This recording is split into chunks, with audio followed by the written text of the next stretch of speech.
Após 2 anos de guerra, os franciscanos voltaram a celebrar com os cristãos locais em Cafarnaum, lugar onde Jesus pregou o evangelho e realizou muitos sinais.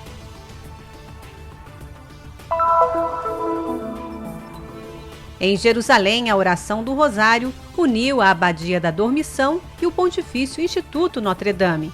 Os fiéis se reuniram diante da Virgem Maria para invocar o dom da paz para a Terra Santa e para o mundo. Por ocasião do Jubileu da Vida Consagrada, o Patriarca Latino de Jerusalém celebrou a Eucaristia e se encontrou com os religiosos no Notre Dame, convidando-os a serem um sinal de paz e esperança em um momento de grandes desafios.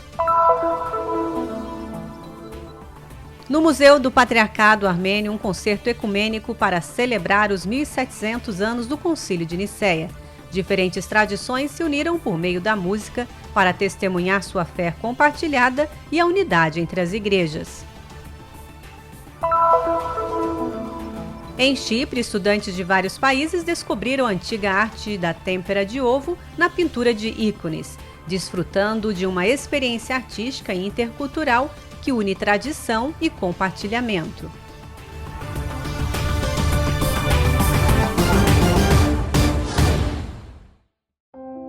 Devido à guerra, não foi possível realizar peregrinações franciscanas com as comunidades locais à pitoresca cidade de Cafarnaum. No entanto, no sábado 11 de outubro, na margem do lago, a chegada de fiéis da Judéia e da Galiléia trouxe à mente as multidões que vinham a Jesus para ouvir suas palavras e ver os sinais que ele realizava. Cafarnaum, a cidade de Jesus, Cafarnaum onde tantos milagres aconteceram. Por isso sentimos muito por não podermos celebrar esta festa tão importante. Uma festa que reúne e recorda tantos milagres que aqui foram realizados, ligados a Jesus, é claro, e aos apóstolos. Especialmente a São Pedro, cuja casa é aqui. E realmente não foi fácil, em geral, para todas as comunidades religiosas, os cristãos locais, viver todos esses tempos tão difíceis. Os fiéis bem organizados participaram com alegria na esperança de que momentos como esse possam se repetir no futuro. Viemos de Jerusalém especificamente para assistir à missa. Adoramos voltar aqui todos os anos para receber as bênçãos de Jesus, da igreja, do Padre. É como celebrar o Natal, uma sensação verdadeiramente maravilhosa. A celebração, presidida pelo custódio da Terra Santa, Frei Francesco Ielpo, começou com a proclamação do Evangelho. Jesus deixou Nazaré e foi morar em Cafarnaum, à beira do lago, na região de Zabulon e Neftali, para que se cumprisse o que foi dito pelo profeta Isaías. Terra de Zabulon e terra de Neftali, no caminho para o mar, além do Jordão, Galiléia das nações. O povo que vivia nas trevas viu uma grande luz. Sobre aqueles que viviam na região e na sombra da morte, uma luz se elevou. Logo após a leitura, a procissão percorreu o santuário e as escavações dessa cidade monumental. A igreja santuário, construída sobre as ruínas da casa de Pedro, pareceu pequena para o grande número de fiéis. Em sua homilia, o custódio comentou o evangelho que começa justamente com as palavras: no seu retorno, Jesus, vindo de Nazaré, encontra em Cafarnaum um lar, um lugar de acolhida e afeto entre os amigos. Ao entrar no vilarejo de Cafarnaum, você encontra a inscrição, a cidade de Jesus. Sabemos que Jesus é, na verdade, de Nazaré. Ele cresceu lá até os 30 anos. Então ele vem e desce para esta aldeia e aqui começa a chamar os seus primeiros discípulos, a quem chamará de amigos. Esta se torna a cidade de Jesus porque é a cidade onde seus amigos vivem. Acredito que esta já seja uma grande primeira mensagem para a humanidade, não apenas para nós cristãos da Terra Santa, onde há amigos de Jesus, ali está a sua cidade, ali está seu lar. Ovunque ci sono amici di Gesù, lì c'è la sua città, lì c'è la sua casa.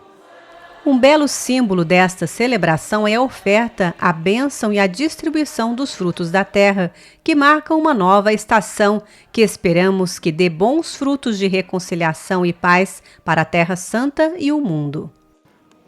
Hoje precisamos de homens e mulheres que cresçam na amizade com Jesus, porque somente amigos de Jesus podem ser esse sinal que faz a diferença no mundo, esse sinal de boa nova que conduz à paz tão almejada por todos. Que esta festa de Cafarnaum nos ajude verdadeiramente a crescer na amizade com Jesus. Graças ao Senhor, graças à ajuda de Nossa Senhora, graças a São Pedro, a quem verdadeiramente veneramos aqui, desde aquele que negou Jesus até aquele que deu a vida por ele.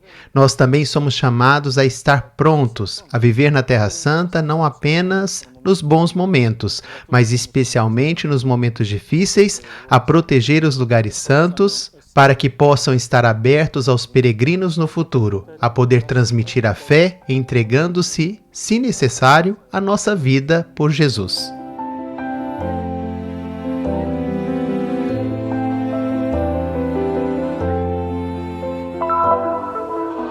Em Jerusalém, no coração da Terra Santa, dois lugares plenos de significado se uniram em uma única voz de oração. Na Abadia da Dormição, onde a tradição celebra a passagem de Maria para o céu, e no Pontifício Instituto Notre Dame, lugar de encontro e fé, foi elevada a recitação do Santo Rosário. Muitos fiéis podem rezar juntos mesmo sem falar uma língua comum. Podemos realmente experimentar o que significa estar com Maria diante de Deus e pedir com fé os seus dons. Rezamos o rosário com alegria porque realmente parece o início de uma nova era. Assim o esperamos. Mas é precisamente por isso que devemos rezar. E sabemos muito bem que há muitos passos pela frente, muitos sacrifícios a oferecer, muitos compromissos a encontrar e devemos permanecer abertos, com o coração aberto, para fazer a vontade de Deus. Um momento intenso, vivido com participação e reflexão, tendo como pano de fundo o tão esperado e necessário cessar-fogo. As palavras do Papa Francisco ressoam poderosamente. Não deixemos de rezar pela paz. Especialmente agora que foram dados os passos em frente, que este rosário seja particularmente intenso, também para os líderes, para não recuarem, não olhem apenas para si mesmo ou para os seus interesses nacionais, mas busquem o bem de toda a humanidade e de cada pessoa, hoje especialmente na Terra Santa, mas não podemos esquecer que falta paz em muitos lugares, em tantos países onde a guerra foi escolhida em detrimento do diálogo, da compaixão e da dignidade humana. Por isso, solidarizamo-nos com todos aqueles que sofrem a violência e as consequências da guerra.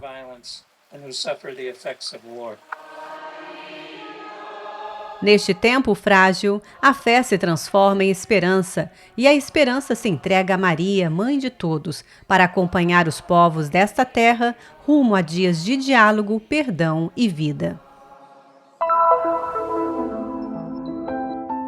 Vindos de diferentes partes do mundo, religiosos e religiosas de vida contemplativa e ativa, presentes na Terra Santa, puderam celebrar juntos o dom da vida consagrada na Igreja.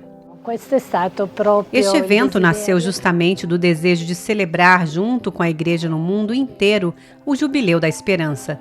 Sabíamos que havia sido organizado em Roma para os dias 8 e 9 de outubro e decidimos celebrá-lo nessas mesmas datas, precisamente para enfatizar o senso de unidade, de pertencimento, mas também de nossa diversidade.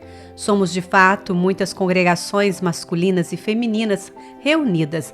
Assim, queríamos reconhecer o desejo comum de crescer e caminhar na esperança, uma esperança para nós, mas sobretudo para esta Igreja e para todos os povos. A Eucaristia foi presidida pelo cardeal Pierbatista Pizzaballa, na capela do Pontifício Instituto Notre Dame de Jerusalém, e concelebrada pela Assembleia dos Bispos Católicos da Terra Santa.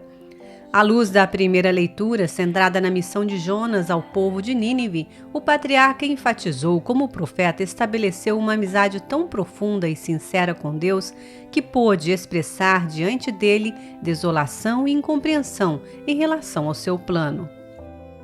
Falamos em Jonas, que não queria entender muito o que o Senhor desejava, mas no final ele entendeu. E nós também somos chamados a nos perguntar sempre, a cada vez, o que o Senhor quer de nós, e a torná-lo realidade aqui, nessa nossa terra, banhada pela sua presença e que agora precisa do nosso testemunho. A presença religiosa na Terra Santa é muito bela, rica e vibrante, com uma grande diversidade de atividades, disse o patriarca. Vê-los todos aqui juntos quase me faz sentir como um novo Pentecostes. Ele acrescentou que a vida consagrada exige uma profunda vivência no Espírito para compreender a vontade de Deus, que nem sempre é clara, mas exige um ato de confiança e entrega total. É sempre no Espírito Santo que precisamos aprender a entender o que o Senhor quer de nós, especialmente neste momento difícil. Como qualquer relacionamento, ele precisa ser construído ao longo do tempo. E o mais importante é manter sempre esse canal aberto, mesmo quando não o compreendemos. Testemunhar como religiosos e religiosas na Terra Santa hoje, desafios e oportunidades foi o tema da palestra do cardeal logo após a missa. Ele compartilhou os desafios pastorais e as situações concretas das relações entre os povos que vivem na Terra Santa, onde a presença de comunidades religiosas desempenha um papel fundamental. Ele também prestou homenagem às comunidades religiosas presentes em Gaza.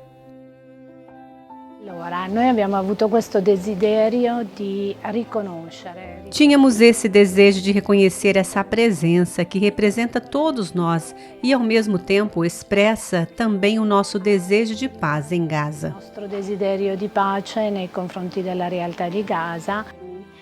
Estamos fisicamente distantes, mas próximos de coração. Isso nos toca profundamente. Estamos unidos com nossos irmãos e irmãs, especialmente aqueles que vivem em Gaza, onde a guerra deixou profundas feridas. Sejam corajosos, estamos sempre perto de vocês na oração. Estamos aqui há 48 anos e somos 14 religiosas. Todas falamos francês, cantamos canto gregoriano e estamos muito tristes porque não há peregrinos. Esperamos que as coisas melhorem. E ainda que não melhorem, que o Senhor esteja aqui e nos acompanhe.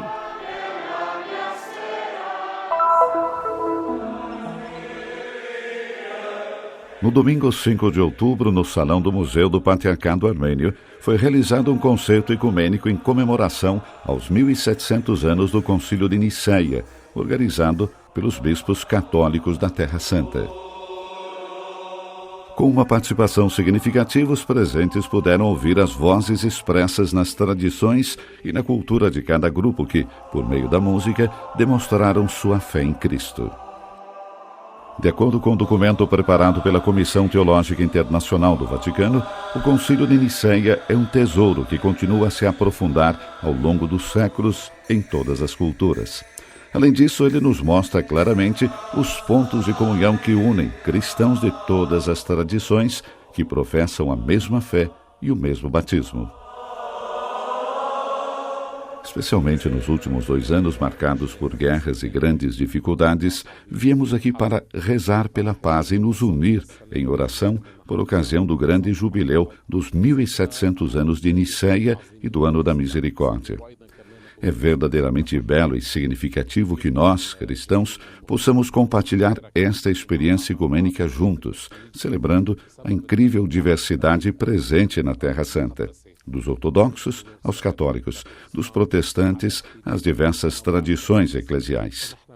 Desta Terra Santa, desejamos enviar uma mensagem de unidade a todos os cristãos do mundo, pedindo suas orações e assegurando-lhes que também rezamos por eles, para que juntos possamos alcançar a paz, em nome de Jesus Cristo. É algo verdadeiramente extraordinário. A unidade é um valor fundamental que devemos defender com determinação. Sinto que, especialmente nas circunstâncias atuais e particularmente em Jerusalém, somos todos chamados a ser uma só igreja, superando as diferenças que jamais deveriam nos dividir como seres humanos. We felt that a good way to express Por isso, pensamos que uma maneira significativa de celebrar os 1700 anos do Concílio de Nicéia seria reunir as igrejas e cantar juntas, para expressar nossa fé unificada, da Igreja Ocidental às igrejas orientais, passando pelas igrejas protestantes. O concerto dessa noite é, portanto, uma verdadeira celebração da unidade na diversidade, no coração da nossa fé comum. In the midst of unity of our faith. Jerusalém, mãe de todas as igrejas cristãs, ajuda-nos a compreender o espírito do concílio, que nos coloca a todos diante do mistério de Cristo, que veio redimir a humanidade e elevá-la à alegria do encontro com Ele.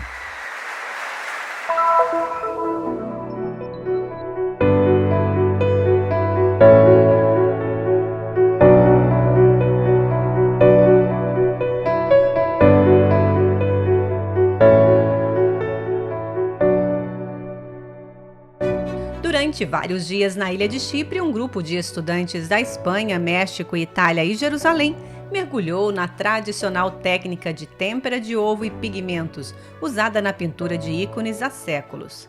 Para muitos foi a primeira experiência e para alguns até mesmo a primeira vez que seguraram um pincel.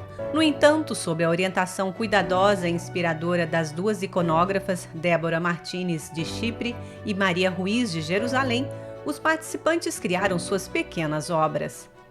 Essa conquista demonstra como o trabalho paciente, acompanhado de orientação especializada, pode revelar a beleza e o sagrado, mesmo em quem começa do zero.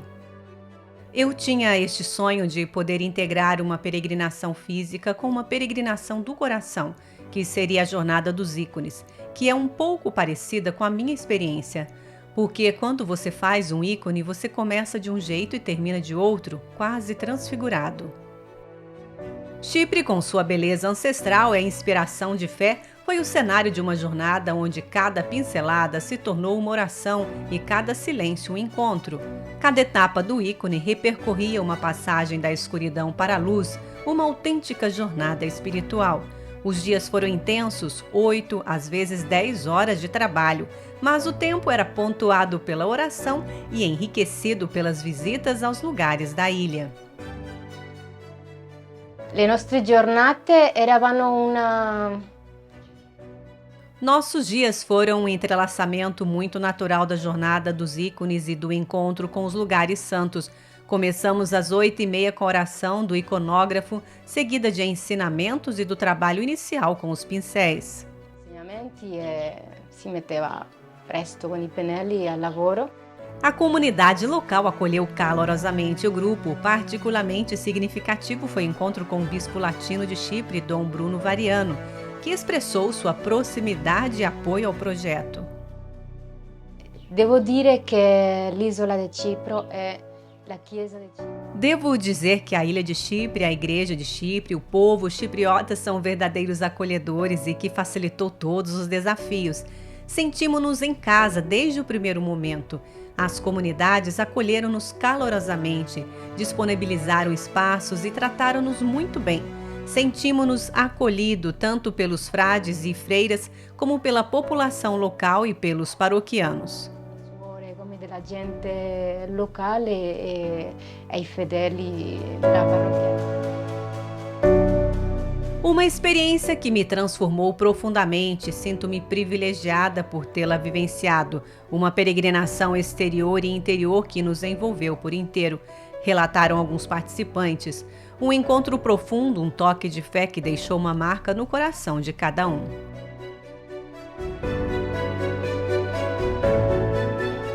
Si è creata questa vera comunione che è Uma verdadeira comunhão foi criada, o que é um dom de Deus, porque o ícone é uma imagem da comunhão da igreja. É feita em oração, para oração e para reunir-se em oração. Ver isso acontecer nas pessoas diante de nós foi maravilhoso. Le persone che avevamo davanti è stato meraviglioso.